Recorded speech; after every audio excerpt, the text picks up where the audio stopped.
Hey guys, welcome back to another video. In today's video, I want to talk to you guys a little bit about my college life because it's been a long time since I have spoken about my college. A lot of you guys are asking if I've graduated because I never come on camera and talk about college. And no, I haven't graduated yet. I'm running a startup, I'm running Blue Learn, but I'm still in college. Let me explain how this works. Now, in order to make this video a little bit more valuable for you guys, I made sure that I make this video a bit more generic.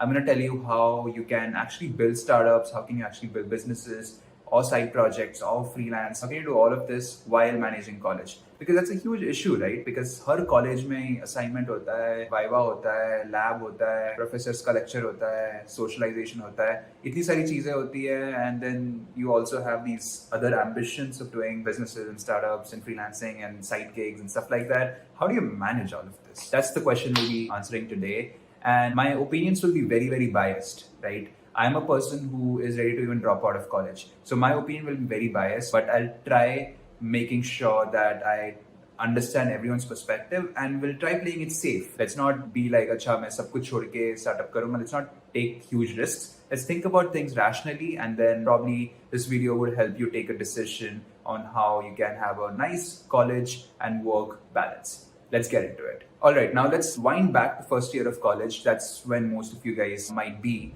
First year of college does have a lot of things to deal with. And in most colleges, there's a 75% attendance rule. Fortunately, I was at BITS, which had a 0% attendance rule, and therefore I was able to bunk a lot of classes. Now, the first thing that you need to do once you enter college is to make sure that you figure this thing out.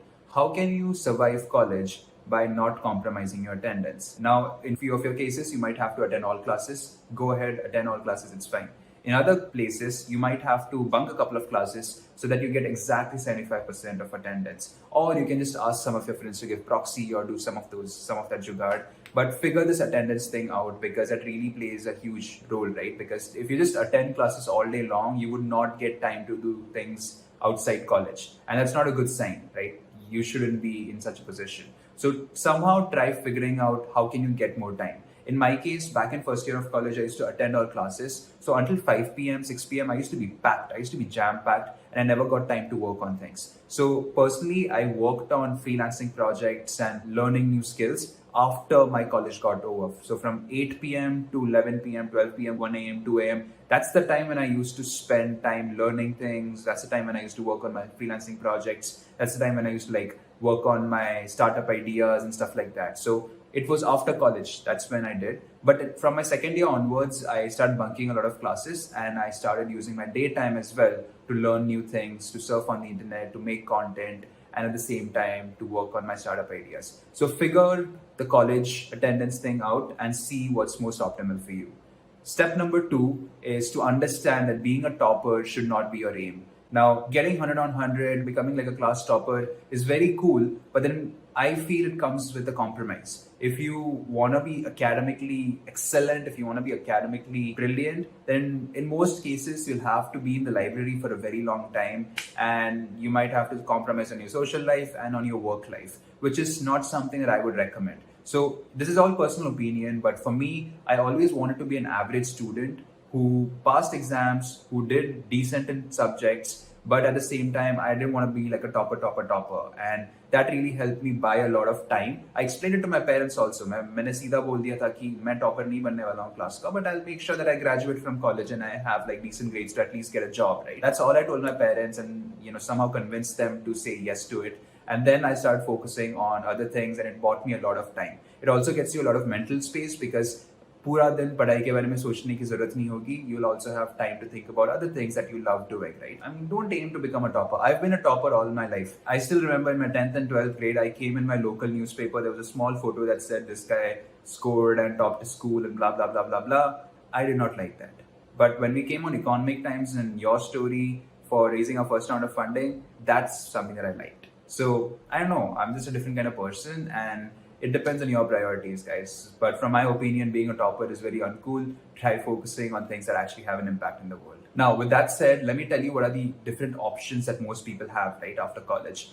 A is starting up, which is what I've been talking about all this while.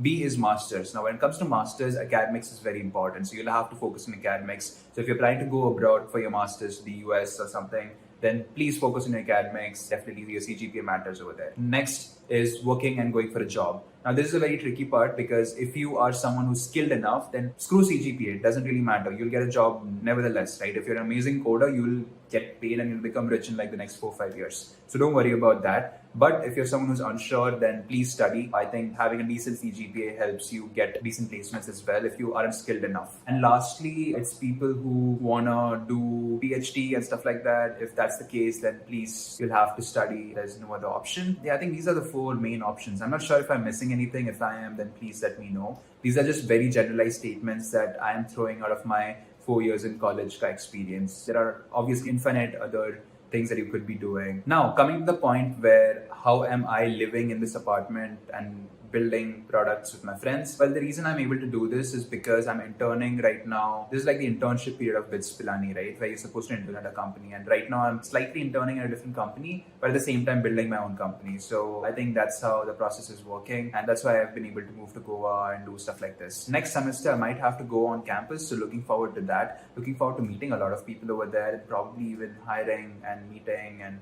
talking and learning from a bunch of them. In-person meetings are really cool, and I think as the world opens up, you will have fun meeting a lot of people. Even at Blue Learn, if you want to meet someone, like Blue Learn is a community of really smart people, right? So if you think that you've met someone online, do meet that person offline as well. If you guys are in the same city, I think that should definitely help you build a very strong relationship with them. With that said, I hope you like this video. I'll just quickly summarize what I just said. Do not take too much stress about academics. I know it's definitely important. Make sure that you have enough academic grades to get a good job or go for masters later as a backup option. And secondly, don't compromise on spending time to learn new skills or get some industry exposure, right? I know college is important, but we all know that most Indian colleges don't really give the exposure that's required. So, it's totally fine if you bunk a couple of classes and spend time learning how to code on Udemy or freelancing or learning how to design or spending time on Blue Learn and other communities. It's totally fine if you do that. I think that should definitely be worth it. That's pretty much it. These are my opinions. I would love to know what you think about these in the comment section down below. Also, if you want to be part of Blue Learn,